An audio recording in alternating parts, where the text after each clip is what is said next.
Dobar dan. Došao. Čuje se, Kale, dolaze.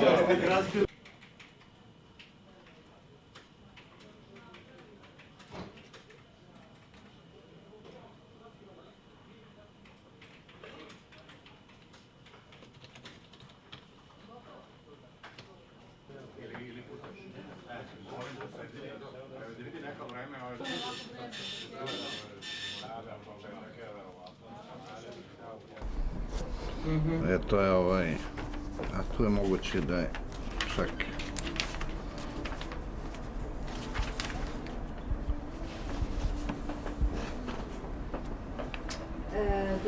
a gde su neke današnje ove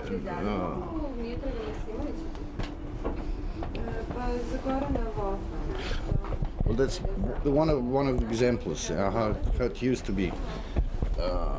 All the activities, you see there was a picture of Milošević, and out of 5 columns, 4 columns were usually reserved for whatever he was saying.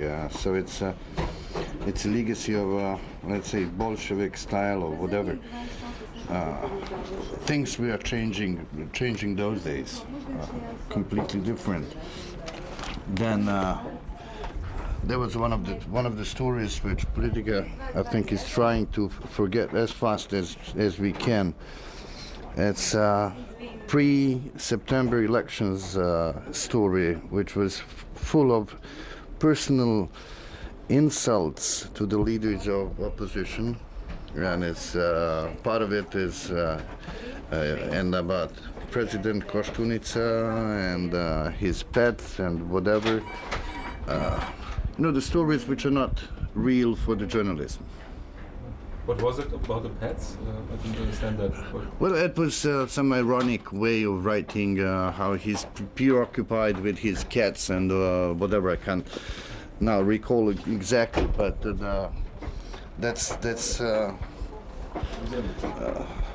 the headline is saying consistent with the lies or in the lies.